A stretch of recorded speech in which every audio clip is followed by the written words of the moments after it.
Welcome to another episode of Auto Off Topic. I'm here.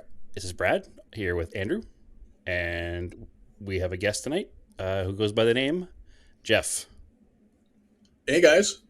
I assume he goes by the name Jeff because that was his name his parents gave him, but we're not going to get too deep into that. So anyway, Jeff is known on the internet as Jalopy Jeff. So if you're looking to get into the social media following, we're going to do that right away so that we can get your name out there, Jeff, and we don't have to wait till the end when nobody listens anymore. So Jalopy Jeff is Jalopy Jeff on TikTok and Instagram, correct? Yeah, YouTube, all that. Oh yeah, and YouTube. Can't forget that. Most of the videos. So yeah. So we have a couple things to talk about with Jeff today. First off, Andrew, what's new? Anything? Not too much. Kind of, still middle of winter here. We're getting there. We're almost there. I think. If you're by definition, if it's the middle of, you're not getting anywhere. Yeah, I guess we're towards the tail end though. It's March, another month, be into April, but should have some warmer days. Gonna start doing some more car projects. I've got parts coming. I'll have some updates coming up in the next couple episodes. A lot of parts being imported from Japan. So excellent. And there's no overnight shipping from Japan right now. So no, I mean regular shipping is expensive enough. Yeah, and it's also like months and months out right now, right? No, DHL is like 3 or 4 days. Oh, it's not too bad. No, but it's still very expensive. Yeah, air freight. Excellent. So, Jeff, how are you doing today? I'm good. I'm great, actually. Just going through the motions, really. Excellent. So, like I said, Jeff is here because he's obviously big into cars. Otherwise, he wouldn't be here. I know Jeff. Jeff lives out here in Phoenix near me. We actually work together, a little behind the scenes there. But we also do a lot of like the Saturday morning cars and coffees together because we have similar interest in cars. Weird how that works out. Yeah, right. Anybody who also listens to the other podcast that I recently became part of for the autohunter.com podcast also knows that Jeff is one of the two co-hosts there as well. So you kind of already get a little heads up on who Jeff is. But Jeff, for our uninitiated listeners, what brings you to the world of cars? If you want to give like a little quick who you are, why you're here, what you do. Yeah, sure. Or start from the beginning. What brought you here? What brought you to cars? So I was raised in the world of like classic muscle. So I grew up with mostly stuff that my dad had. So that would be like a 73 Vet. That'd be like a 68 Pontiac Le Mans. He also had like some British stuff, including like a Bug Eye Sprite at one point and a TR7 that he still has. So I grew up around muscle cars, going to like classic car shows, that type of thing. And it was just one of those things that when you get your like first book of like, 365 cars types of thing that you like must drive. I think this one had like a Lamborghini Murcielago on the cover. And it was one of those things that started opening up my world a little bit more to what other cars were out there other than, American boxy goodness. So fan of everything. It's funny. That's a similar. Do you have the same dad?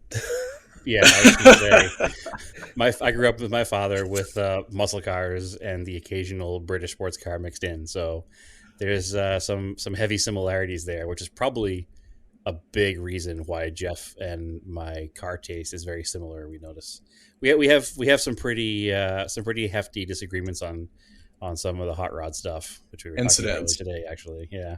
But overall, we have a very similar taste, and it's probably because we were raised by a muscle car guy with a side dish of British sports cars, right? Yeah, who just dabbles. So we should have Cobras, Brad, is what we should have. Hey, listen, if money no object, I would certainly have one in the garage. I'm sure you would too, but we're neither of us are there yet.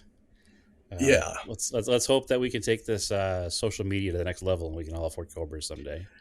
Well, you know what? What I do want to point out, Brad, is we talked about muscle cars and British cars, right? Now, you obviously are heavy into like a lot of the JDM stuff. I know you like everything, but if you think about it, the Miata is actually technically a revival of the British sports car. Sure. Yeah, 100%. Which is a huge part of like Japanese car culture. Which is what my father dailies now in the summertime. Really? So what generation? Checks out. He's got It's an NA. It's an NA. I don't remember what year it is. Nice. It's whatever year the special edition was green with the tan leather. I think a 94? Maybe 94, yeah. Yeah, that sounds about right. So, yep, that's his summertime daily. And it's like his third Miata. I I think he had a black M edition, then he had a red early car, and now he has the green 94. So So that he's says a lot.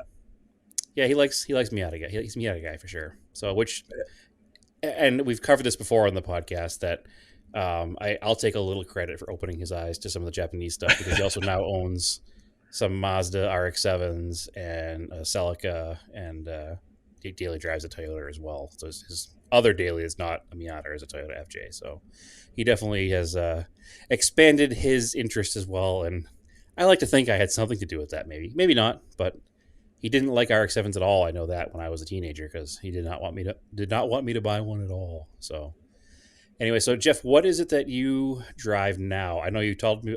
I know, but for the fans, for the audience, what is it that you drive? You drive now? What's your project? What's your fun car? Yeah, so the fun car is a 1984 Porsche 944. So that is the early front engine version of the 944 pre-turbo. So that And would it's be the the fun early car. dash, but it's later than a 924.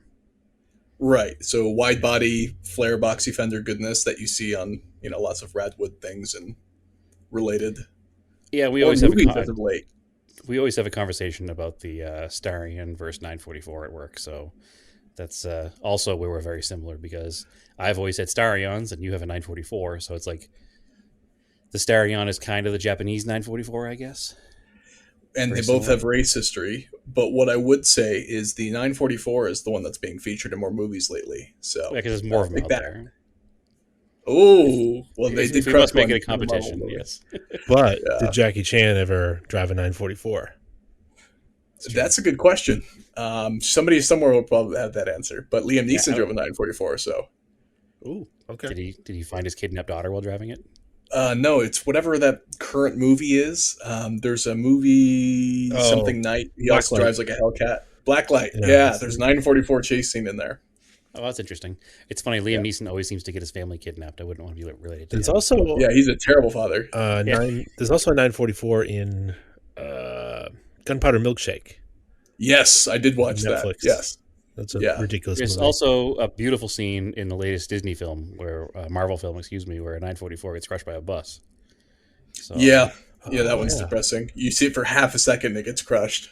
yeah, it's not good. I was very upset as well, actually. I kid obviously, about the Starion being the superior 944, but I also would 100% drive a 944, and there's been some rumors and rumblings about maybe doing that in the future. So I get it. It's just one of those fun things to float back and forth about. So one of the things that I wanted to bring you on to talk about, if you want to just jump right into our topic here, Let's do it. we had 2 weeks ago we had Jeremy Nutt on, who is I don't want to ageist comments here, but he is in our age group, me and Andrew, and you are a few years younger than us. And you're on YouTube, but you're also on TikTok, and that's really where you have your following. And I know you have a pretty strong following on TikTok to the point of being fairly well known in the TikTok automotive media, I would say, right? And Andrew and I, for lack of a better word, are grumpy old men and don't understand TikTok. So I think we get YouTube, we understand YouTube. We were present for like the beginning of YouTube. We were probably, I'd say, in our late 20s, Andrew, when that really became a thing? No, I guess what? no, it was like 2007. So Was it that recent? yeah, YouTube came Oh, out that's late 20s, for you, right? I can't do math. All right, so you were mid 20s. I was late 20s. Yeah. So that's when YouTube came out. So we were kind of, still young enough and still, I don't know. I don't want to say hip because neither one of us were ever hip, but we were definitely more in tune with what's going on when YouTube came out. So we've kind of, grown up through adulthood with YouTube always being there. And we don't understand TikTok. As far as I understand TikTok, it's basically what Vine was, kind of took over. Okay. Do you know what Vine was? I Right. do know what Vine was, Okay. yes. But then Vine went away really fast for no apparent reason, and TikTok came out. So is it related? Am I missing something here? So no, they're not related. It's the same style of like short form video. Okay. But originally, when TikTok came out, it was only 15-second videos. So they've since expanded. I believe you can do up to like as long as 3 minutes now Okay. for videos. Yeah, But the 15 whole idea is seconds. short form. 15 seconds seems like an awful short form. Like there's no way to even get a point across in 15 seconds. You'd be Oh, it's surprised. so short. Yeah.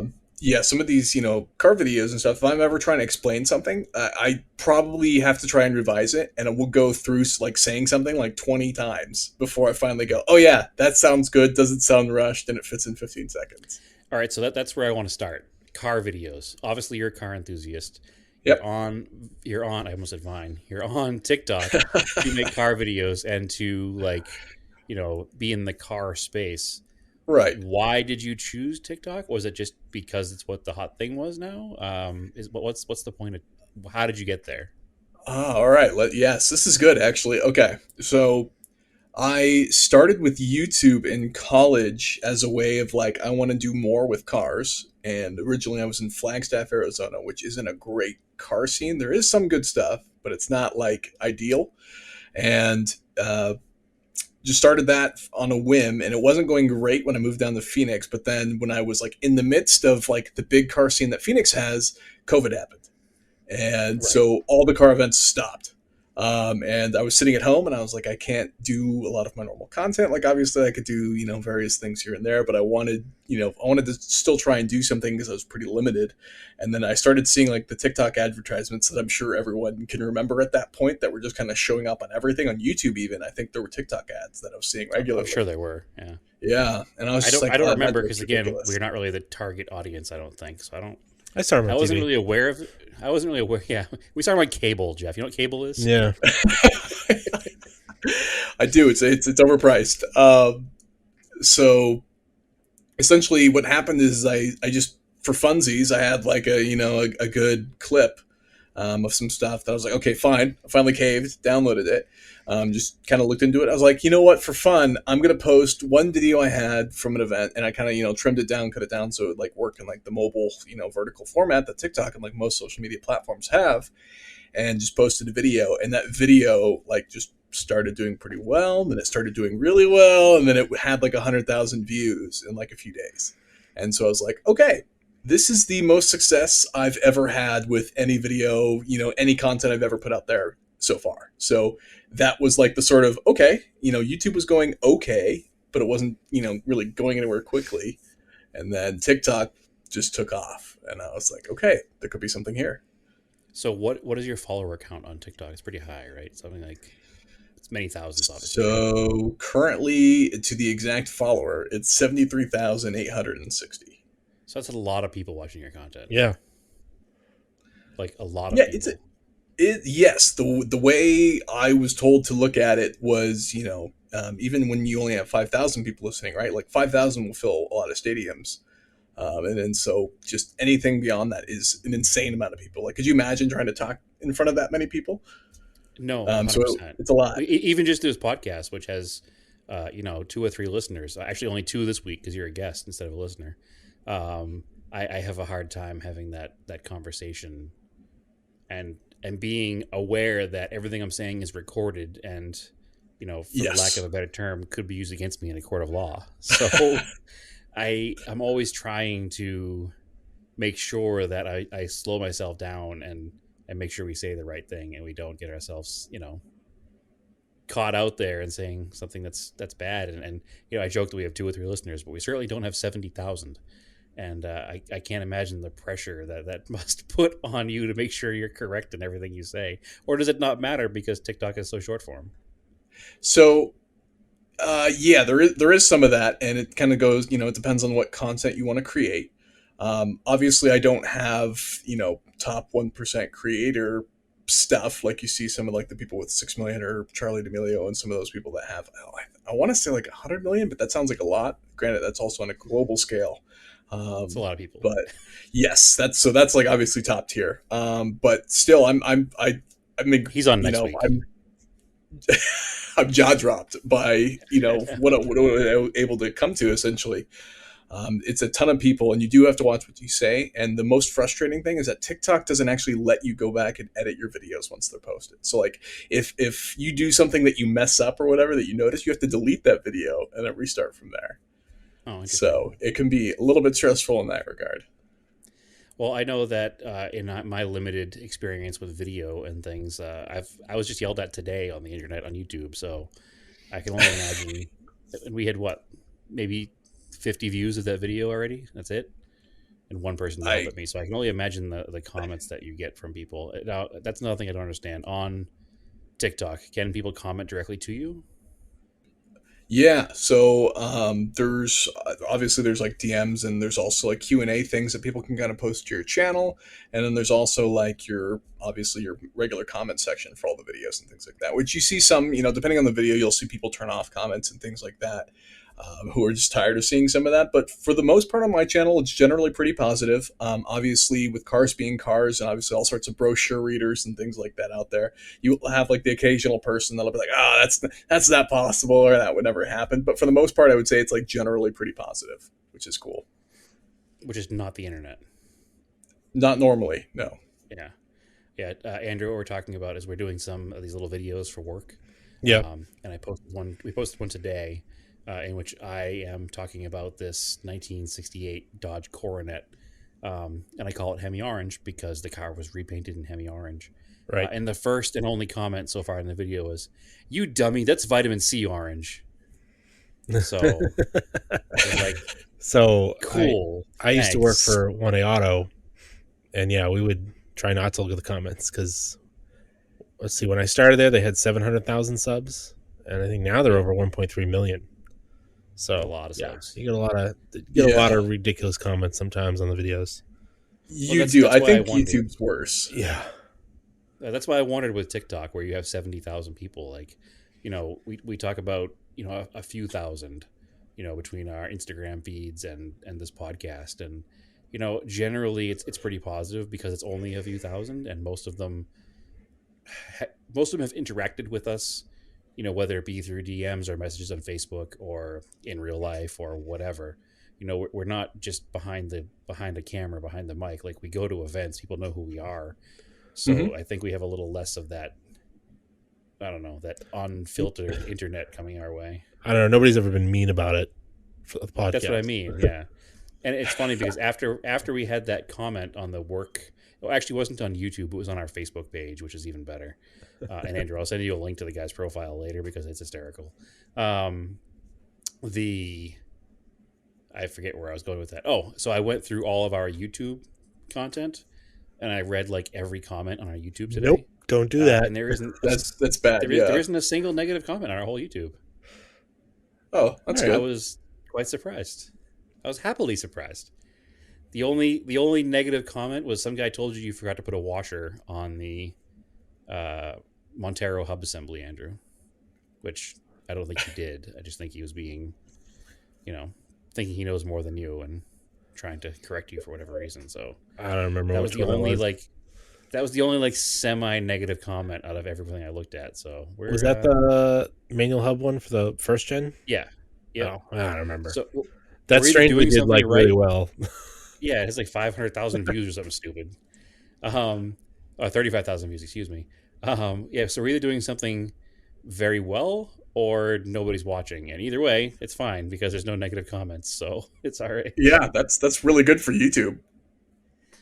So, Jeff, what is your, I guess, favorite kind of content to make for TikTok? Is it car show stuff? Is it, sitting down reading something or reviewing something? Or what is your, do you have a preferred kind of content? I know your most viewed video is just a car driving away at a car show, which Right. I was like, man, he gets a lot of views. And I was standing right next to you when you recorded that, and nobody cared I was there. Meanwhile, like Yeah. 1 million people have watched it. So that's an interesting point. I guess to try and, break it down a little bit more of, I guess, how TikTok works is the whole thing with TikTok is you need to go viral, right? And you need something that's going to, like some of my more, I guess, better videos are ones that can be, appreciated by people who aren't even car people necessarily. So like obviously, I don't know if you guys have seen those Mercedes AMG SUVs that now have the airbag suspension that's meant to get loose out of things like sand and stuff while Yeah, they off-roading, bounce so up they and can like down. shimmy. Yeah, they bounce themselves, right? But to everybody Yep. else, it's just a bouncing SUV for the most part. Right. They don't care So why it's doing it. They just know it's doing it. right. Yeah, and so stuff like that like will do really well on TikTok just for the sake of like short form what people can appreciate, kind of go viral. Like people are looking for like a funny like short laughing video, but at the same time people also like seeing like cool things on the internet. So it's kind of like one of those like you can just quickly scroll through and like appreciate something. And so the goal is always to go viral in a sense of creating unique content that is interesting and can captivate somebody for 15 seconds, which Which sounds seems like a easy. super short I time. can say hello very slowly for 15 seconds, so I feel like I can. Maybe I can't. Maybe that's why I don't. Maybe that's why I don't get TikTok because I can't do anything in 15 seconds. Yeah, it's tough. I mean, that's props to the people, I guess, that can get up there to that, 6 million plus So follower does it count, feel because like you're just that's trying to create content for the sake of getting views, or do you create content that you actually like as well? Like, what is the yes. breakdown of that?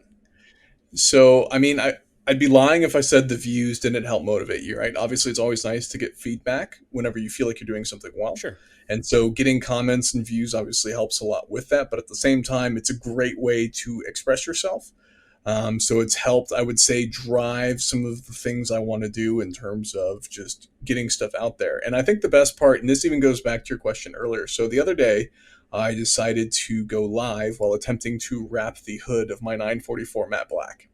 Hmm. Right. So I had done some other stuff, put some side panels on it, wrapped the fog lights and some other stuff. So I thought I kind of knew what I was doing for the most part with wrapping stuff. Right.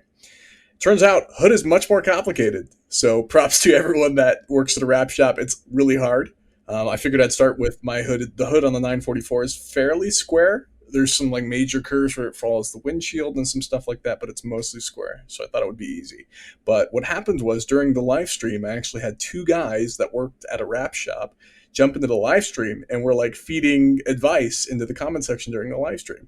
And so some of the stuff they said was actually like really useful to me and like helped me actually wrap the car, which was incredible to think that that type of thing would happen on like, the internet, for example, but also like just through this, random TikTok app, right? Yeah, that's cool because I don't think of TikTok as being as personable as say like an Instagram account, where sure there are some Instagram accounts that have 70,000 followers, million followers, whatever, 2 million Mm-hmm. followers. Yep. But the way we use Instagram is that it's a smaller microcosm of people that again, because we don't have that million follower thing. It's a little more personable, and the people that generally interact with us beyond liking pictures are people that have interacted with us before. So we haven't really seen that same kind of random stranger offering a ton of advice while doing that. I think the last thing Andrew and I that we did live, Andrew, was that the old bread to remove the pilot bearing trick, I think that was one of the last ones we tried. and that was like 4 years ago. So maybe we're missing something by not doing live content. But to me, what I always hated about live content and that kind of stuff was that once you're gone, once you're done, it's done. It wasn't like it was there to be seen later on, which I think is why I kind of stayed away from it in the first place. Is that way on TikTok as well? So it's no. So and it might have to do with some of the like social media algorithms. So one of the things I'll do is occasionally I'll also go live at car shows, right? Kind of share the Phoenix automotive environment with other people on TikTok, which you'll have some people reach out and go, oh my goodness, thank you so much. You've made my Saturday morning or whatever, right? Because obviously not everybody is fortunate enough to be in like a environment like Phoenix. Like Phoenix actually has a really good car scene, and I know most of the time, like the comments I'll get, even while live streaming car shows in Phoenix, is this in California? Is this in Dubai? Whatever it is, like stuff like that. And I'm like, no, this is Phoenix, Arizona. Like this is what our car shows are like and stuff. This is To be as good fair, as it gets. parts of Arizona look like California and parts look like Dubai, so And that makes Dubai, sense. yeah, oh, Yeah, absolutely, yeah, absolutely. That makes total sense there. But yeah, oh my goodness, that's I already really neat forgot. to get our car scene out there and get people knowing what we're Yes. doing because I grew up on the East Coast. Andrew's still on the East Coast. I don't know what Andrew's thoughts about Arizona were before he started visiting out here. What, 10, 15 years ago now, Andrew? But Yeah, I don't know. I know that yeah, a long time ago, put it that way. But I know that before I ever came here, all I was ever taught about Arizona was the Wild West. Like it was just Mm. swinging saloon doors and cacti and cowboys and Indians. That's was legitimately what it was in you know 1998. Like there wasn't anything else out here. It was just there wasn't cars, there wasn't cities. It was just desert. And I think it's important to kind of express to people what actually happens out here. Like I have friends back east that to this day still just assume that I live in a house on a bed of scorpions, and I have to truck my water in from the mountains every day. So What you it's do? That's the downside. right. That's why nobody should move here because it's Yeah, very don't move difficult. here. Yeah, and it's quite full.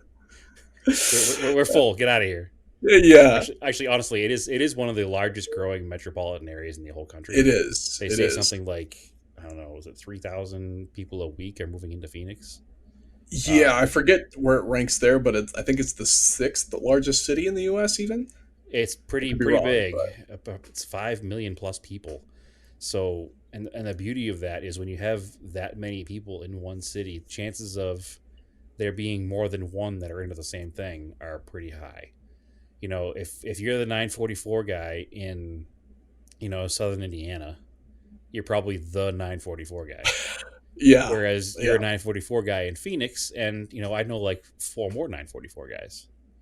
And I'm sure you know yes. even more than me because you're in the 944 world. So Yeah, you know what the worst part is there's a lot of them that have a lot nicer 944s than I do. That's the worst part. well, that's why you got to lean into the shipbox angle. Right. That's what Well, Andrew that's and I learned a long time ago. yeah. I'm currently working on trying to differentiate it from some of the other cars. Right. I've accepted that they built enough 944s that I can start modifying it and not feel guilty. So Yeah, well, that's why I have the flat Starion, and we call it the Ratty Flatty because there was no plans to make that particular car super nice. It was just to drive it and enjoy it as is because again, there's It's not even five close to million sort people of here. nice, man. well, Wow, you'll never be afraid of leaving it in the parking lot then. that cut deep. No, I am afraid of leaving it in the parking lot because I'm afraid that wherever I leave it, somebody that owns the property is going to be mad that I leave fluids all over their parking lot. So, or that it will be towed for being an abandoned vehicle. No, it's not even sort of nice. Andrew is right. It has a very nice interior, but everything the interior is attached to is hot garbage. You can So always fix it's okay. cosmetics. Uh, I would say the interior is usually harder to fix. If I've learned anything from my car, it's interior components, like good condition interior components, are harder to find than cleaning up the exterior. yeah, which is the only reason I brought the car here, and This is that's Andrew will make fun of me for it because I haven't done it yet, but I have legitimately been trying to find a nice, straight, not dented, damaged Arizona Starion flat car that just has a torched interior, so that I can Hmm. swap my nice interior over to it. That's the whole reason the car is here because mechanically the car was totally fine when I parked it, and the interior was fine. I just need to find a garbage, you know, totally torched junk, torn seats, broken dashboard, Phoenix, Arizona car to swap everything over to. And I've almost bought one like 3 times. It hasn't happened yet. So I can't tell if Andrew's laughing at me or yawning, but either way, I'm offended. So Oh, sorry, I yawned real quick. I thought it was far enough from the mic. nope. No, that's It sounded like a laugh though. So there you go. no, that's definitely an East Coast conundrum. The interiors will be nice, but the body will be rotted away. So Well, What- the whole key play is to take a New England car and take an Arizona car and make one car out of two. yep. So or that's the cheapest way to do it. or you turn it into a drift kart. So chop the body off, roll cage, nice interior, turns into an Yeah, but Arizona then Not much convertible. body left to chop off.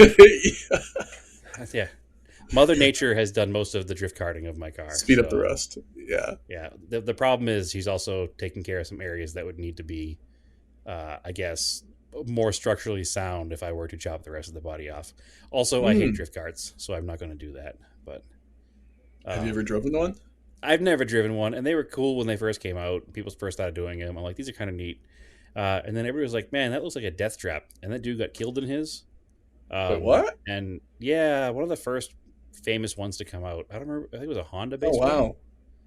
And everybody's like, "Yeah, you're probably gonna die in that." And like 3 days later, he was T-boned by a Dodge van. Oh, Um, yeah. Don't drive it on the street. That sounds like a terrible idea.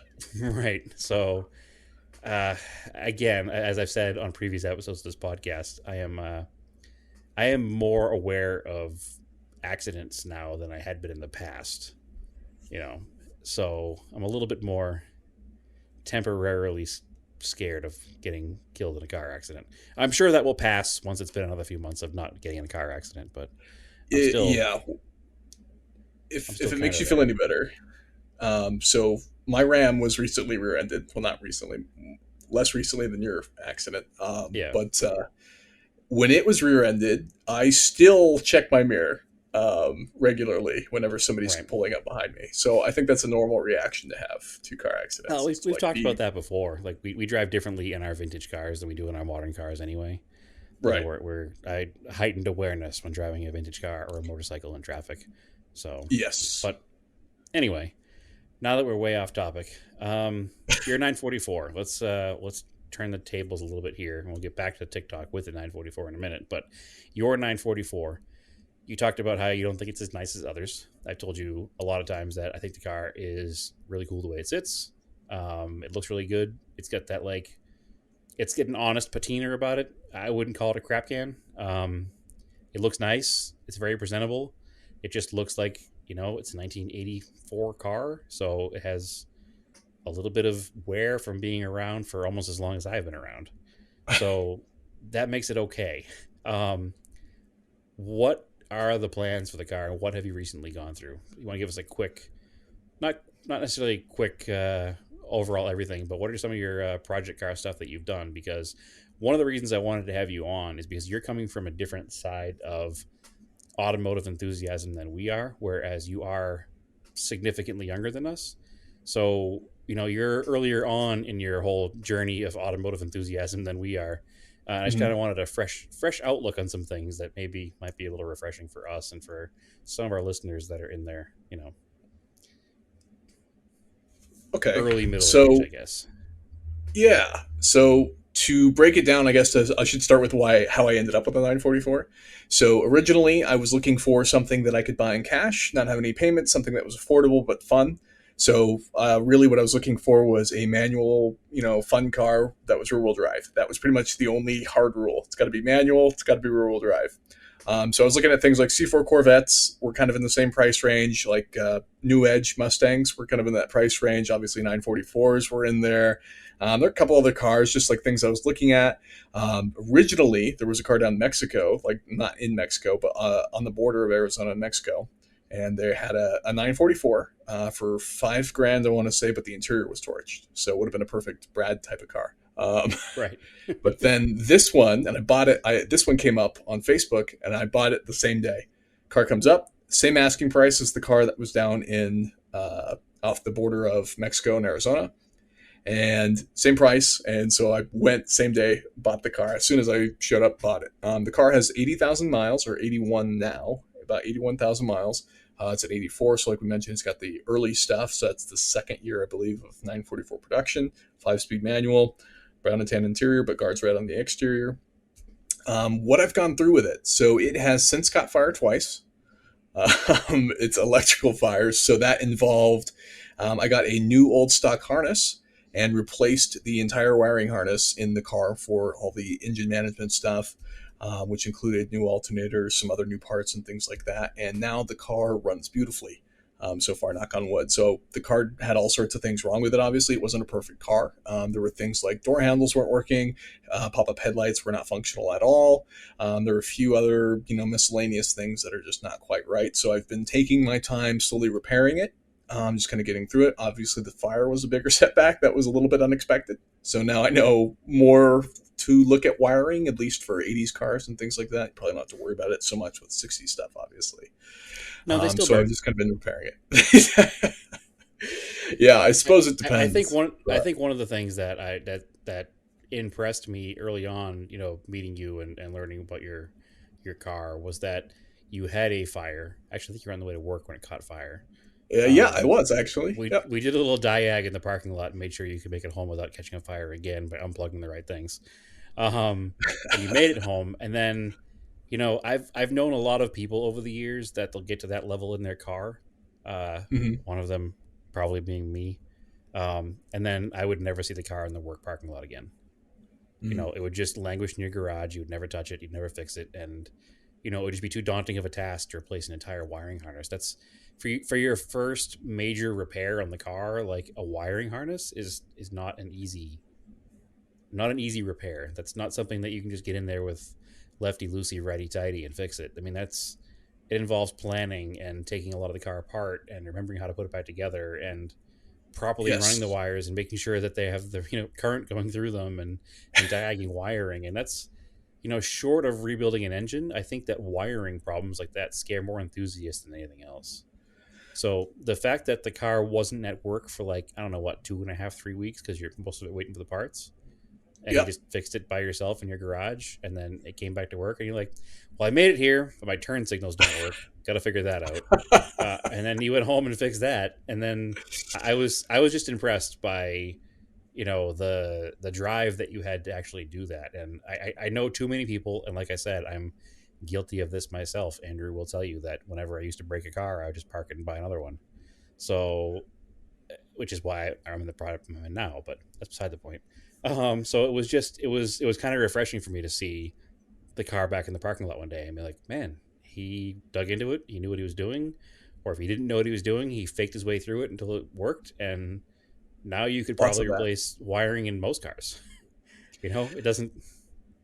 It's kind of a Yeah. universal thing to learn, and now that you know how to do it, that's pretty good. I've listened. Andrew has done a wiring harness.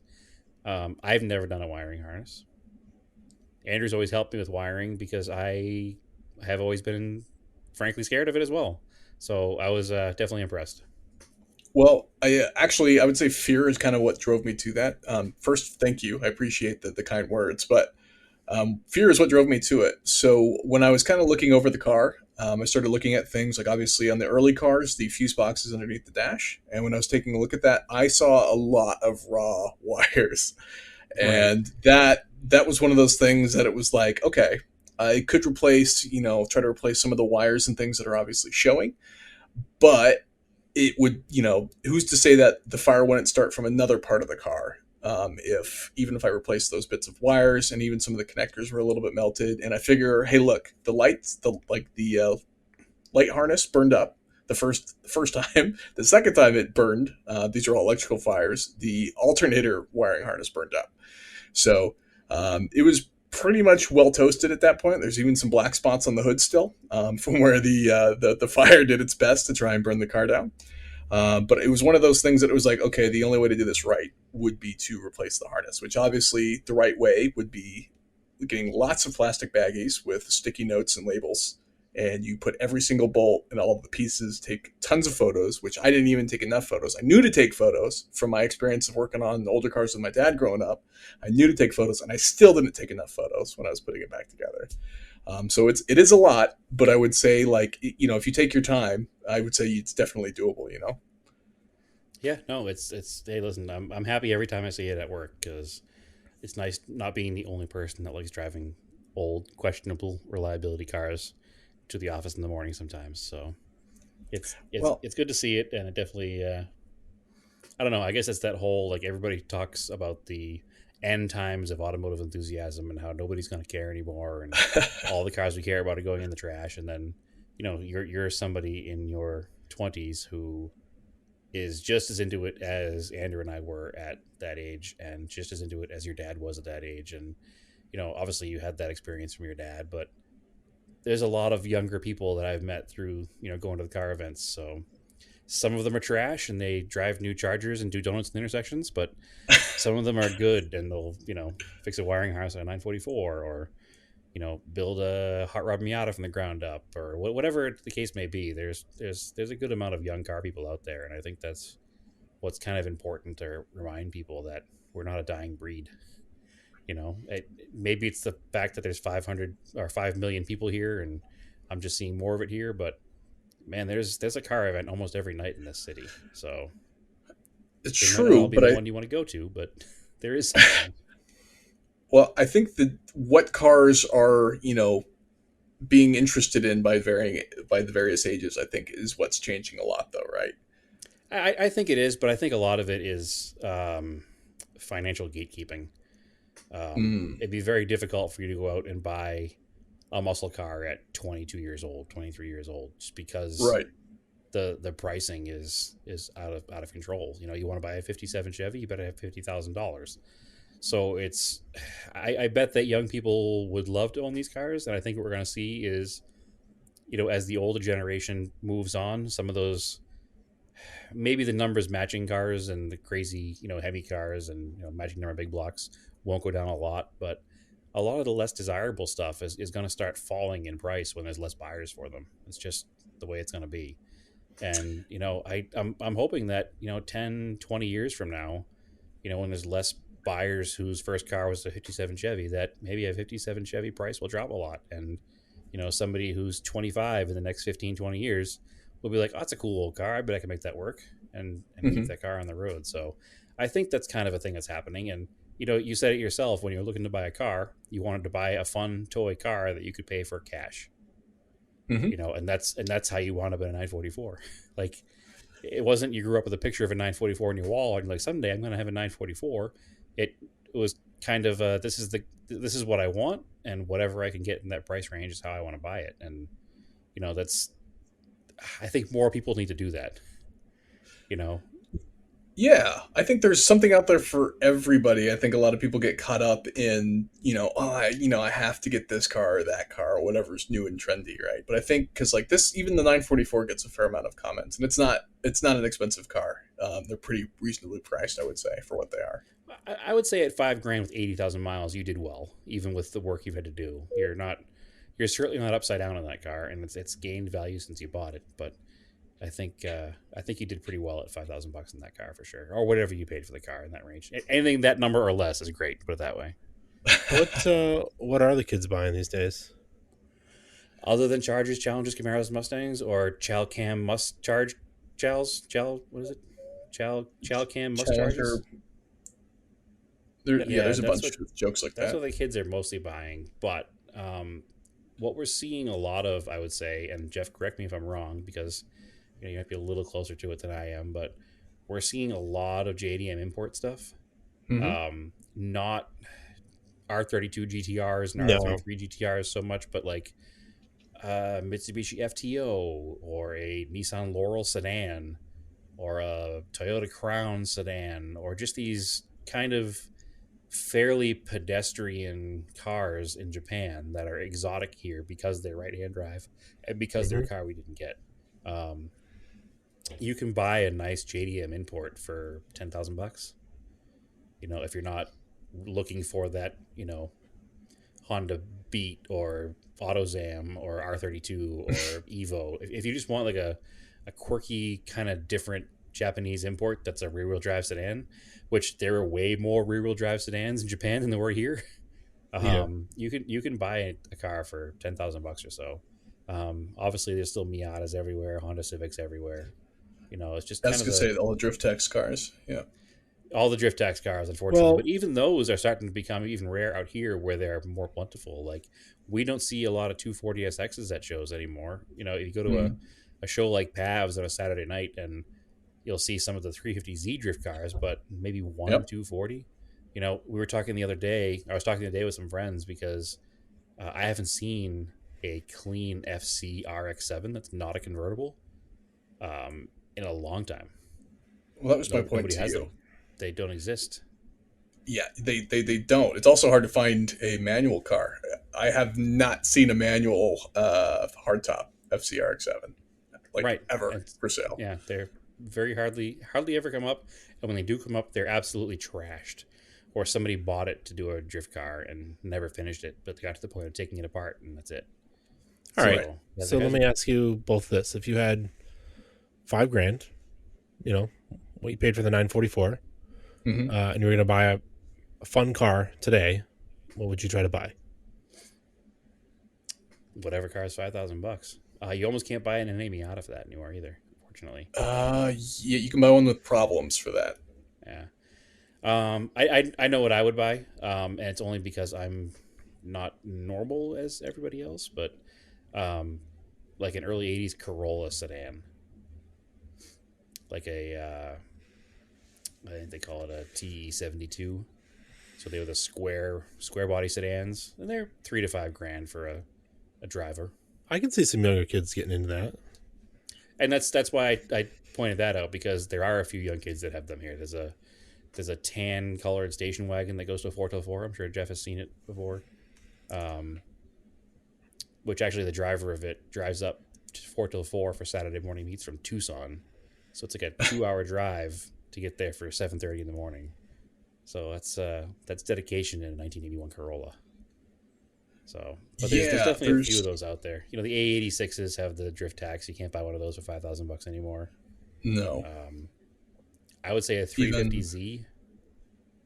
Maybe that's one of the popular ones. I don't think have those dipped into 5,000. Some of the ones that the kids are going to buy are. You know. Yeah, I suppose if you consider it's pretty ratty. I guess for the sake of, I don't want to say 944 because that seems too cliche. What I will say is, since a couple have come across my Facebook feed, is the R107/C107 Mercedes. I think is a great one because they come in both. They come with a hard top typically. Yeah, this is where you identify as an old man, though. Okay, so if you want to take sports car, then I'm going to say C4 Corvette because you don't pay Porsche tax for having the Porsche badge associated. Yeah, I guess you could probably buy an early C4 for $5,000 still. Oh yeah, an automatic. Mm-hmm. Yeah, you're not going to get a late model C4, but you can probably get an early C4 for $5,000. The only issue with buying, those are creeping, but they're still there.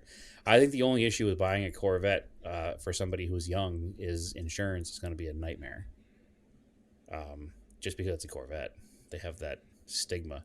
I'm sure insuring a 944 isn't super cheap either because it's a Porsche and it's a 2-seat car, so I'm sure it costs more than your pickup truck.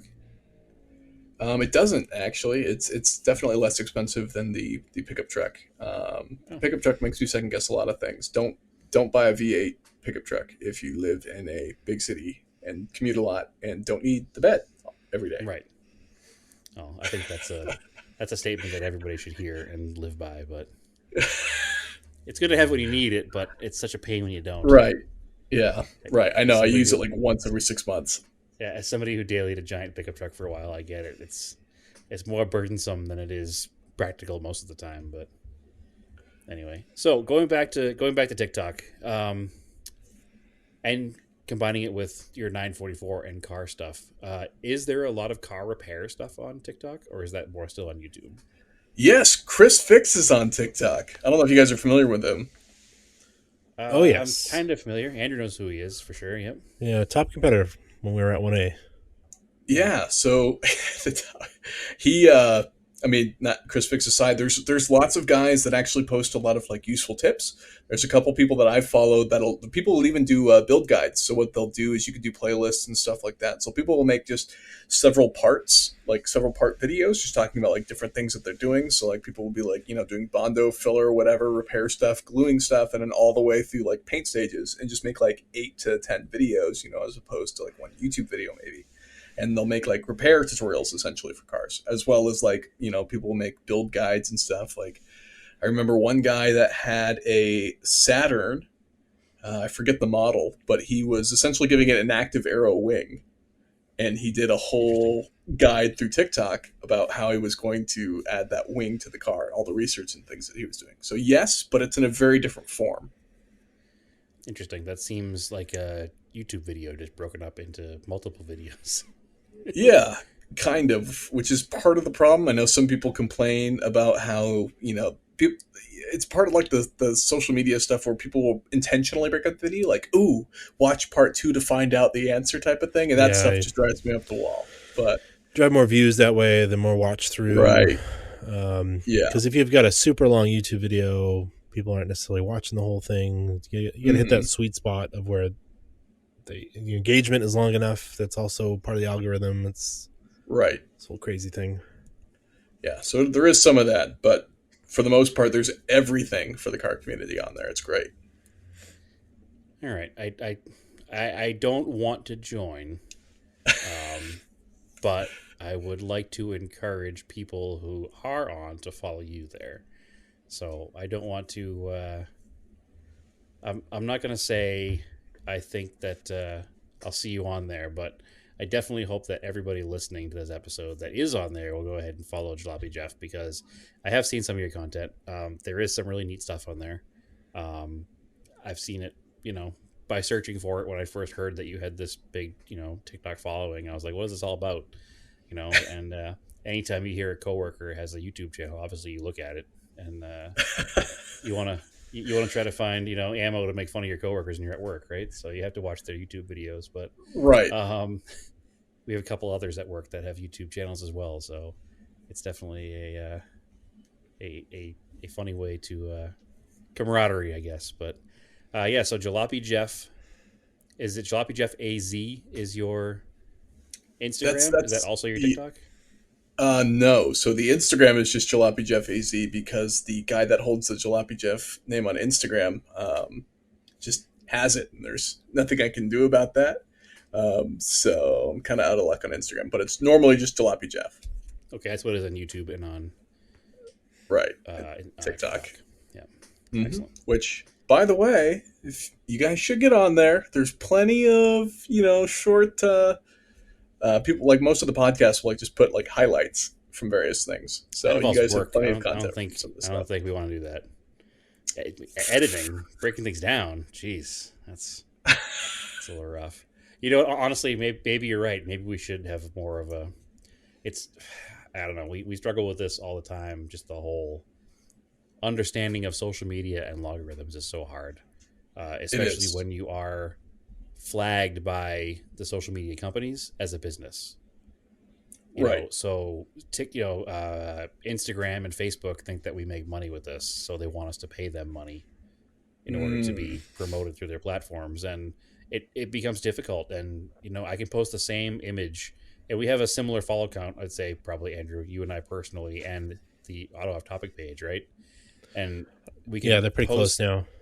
Yeah, we can post the same content on all three of our pages, and Andrew and my personal pages will get a lot more, a ton more likes, a ton more engagement, and the podcast page will, if we get 200 likes in a photo, that same picture on our podcast page will get 48.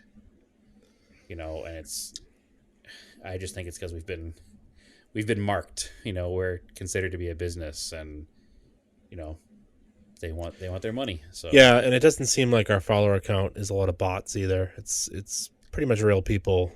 No, I have been pretty good about deleting new followers that are clearly bots. Yeah. And I think that's what's kept our count to a lower number than maybe we'd like to see. It's not that we don't have anybody. We have, almost a couple thousand, but it just becomes, we delete a lot. If somebody comes through and it doesn't look normal, then it's gone immediately and blocked. So I think our block count is probably as much as our follower count. So it's probably part of the reason, but I can't really figure out the logarithms, and I'd like to figure those out, but learning another logarithm would be difficult as well. So at the same time, like you guys do for the podcast, at the end of the day, you just have to do it because you enjoy it. Like if you guys opened up TikTok or even YouTube Shorts, you could open it up with something along the lines of, project car updates for Auto Off Topic, so to speak. All right. Yeah. I get, yeah. I mean, that makes sense. I've been trying to get you to do that. You just YouTube Shorts, even. I have some videos that don't do well on TikTok, but then will do really well on YouTube Shorts, which is like the same thing as TikTok, but for YouTube. And it's the same thing as like an Instagram story too, right? Right. Yeah, exactly. I mean, I've thrown a couple videos on ours just recently that are just simple stuff. Like I did the air filter in the Golf. Just for the heck of it, because it's easy. And people look for that stuff. Yeah, do it. Yeah, I'm not quite sure how to do video right, and I guess I get over my head trying to think about it. So yeah, well, you didn't. I used to do it every day for a while, so yeah, it was your job. You learned how to do it through work, whereas I never did that. So you got to just do it sometimes, Brad. Yeah, well, I need you to come over and help me do it. Well, happily. Show me what to do. Happily. Show me what to do. Sometimes you just do it, and like one might stick and like the other ones won't, and then you'll get it like a few videos later, like one will stick. Yep. It's just like weird. Like it just doesn't You can't. that's the thing I have about everything though is and this is a podcast about mental illness is a whole other story, but our mental blocks, I should say, not mental illness. I have a hard enough time sometimes getting out there and starting to work on something, let alone setting up video cameras before I do it. I think that's part of my issue is it takes me every bit of being in my head sometimes just to go open the garage and work on something that making more work to start doing it is pretty detrimental to me doing anything. So It does take longer to do things sometimes when Oh you yeah, record them. definitely. Um, so like yeah, some of those parts I have coming, I'll be making videos on those. There's a company that's making 3D printed clips, spoiler clips for DSMs. oh, okay, I need those too. So yeah, so my spoiler was super loose like 2 years ago, and it was just like I was bored like one day, I had the day off, and I fixed it, but I had to fix it with cable ties because the clip didn't exist anymore; it was broken, and I didn't realize that this company was making them, or I don't think they had made them yet. But now they came out with um, the U-shaped clips and the clip with the threaded insert that holds the Hmm. spoiler on. So I'll do a because I can do that right in my garage right now, even in the wintertime, because the car's just sitting there in the garage. I can Right. pop the hatch up and do that, and Yeah, just my Eclipse sounds like the rear suspension is falling out of it when you go around a corner, but it's yeah. So actually you'll the need these. spoiler So I bending. can do one, and then you can do a follow up video. Oh, I'm watching Andrew's video and I'm doing it. Oh, like a reaction video. Yeah, maybe I'll send it to them and they'll send us a free set for you. Oh, perfect. There Andrew, you do go. my bidding for me. Ooh. It's called marketing. Yeah, Yeah, it's one of the things that I really want to get to start doing is video, and I've said it 1,000 times, and I'll say it 1,000 more. It's just getting the energy to do it. Like I have that 1981 Toyota Cressida that I have not touched really since I brought it home, and part of that is because I want to video the whole thing. Like this is the first time I've touched this car's been touched since 1999 or whatever year it was parked, and just kind of do that bringing it back from the dead thing. But it's just getting the motivation and the know how to do it. I don't know. I think I'm scared, guys. Help me out here. I think it'll be fine. Yeah, you just got to do it. Keep it simple. Get a tripod. You don't even just I start have all the rolling, I guess, equipment. right? I have cameras and memory cards and lenses and tripods and you know everything. I've all the stuff to do it. I just don't ever If you do look it. at the videos that are out there, they don't have to be like what you'd see on TV. There used to Right. be the expectation that you had to make a video as good as what was on television, Right. and then eventually people just don't care. As long as you can I like hear and see what's going on and it's engaging, the Hmm. quality almost doesn't matter so much. I mean, it can't yeah. be I like think totally honestly that horrible, but some of the TV stuff is going back to YouTube quality. So I guess yeah, it's yeah, because it's just cheaper. It's just the way it's like the speed and how fast you need to make this content. It's just yeah. not going to be as polished. Like everybody wanted stuff to be like Top Gear, and that's just not possible because Top Gear is Top Gear, and it's its own Right. thing. Yeah, their budget is beyond any other car shows, from my understanding. Yeah. But at the same time, from my experience, I've put a lot of time even into TikTok videos, which again aren't even that long. And I'll put a lot of time, research, editing, whatever, into a video, and it will flop. And of course, that video that you spent 3 seconds looking at and putting together, that's the one that'll do really well. So Yeah. Yeah. sometimes you just got to accept that even if you put maximum effort into every single video, it won't always pay off. And it's more important, like you mentioned, just to get the content out there in a way that makes sense. All right. Well, I'm gonna make a TikTok and I'm just gonna follow you and nothing else. So I'll be able to see your videos. I don't want to get sucked in. That's another thing too with social media is if you follow too much of it, you get sucked in and you don't do anything for yourself.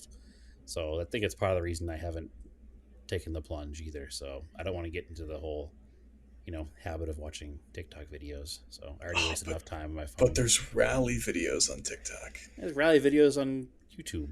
It's fine. Well, yeah, it's taken a while, but all of the brands are now coming over to TikTok. So there's like WRC is on there now, I believe. Which that means it's Subaru. over now, right? Now I gotta get on the next thing before it gets popular, so I can get in early. Well, yeah, getting in early helps too, I Yeah. suppose. But at the end of the day, I think this platform has helped a lot of people that weren't famous, sort of find something to do. Like there's a guy that's built Miata, and I believe he has like a 996, 911 as well. And he does all sorts of really interesting, amazing content. I think his name is OMG Miata. I would definitely recommend checking him out. Wait, that sounds familiar. Is Yeah, it because red it is Yes, the red. Red with Miata. the Rocket Bunny kid or whatever it is? I don't. I will tell you right now, It Andrew, was that at another one of JCCS. it was Yeah. one of our other friends and listeners Like um, Customero. is very anti OMG Miata.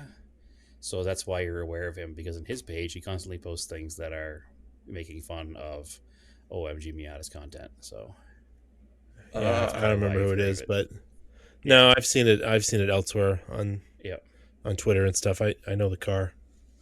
yes, yeah. He's definitely a polarizing individual. I So guess. I mean, yeah, it's a red Miata with, I don't know, flares and decent looking wheels. I don't know. he has a couple $100,000 in aftermarket parts on a Miata. Sure, Yes. Um, whatever. Chase your and bliss, man.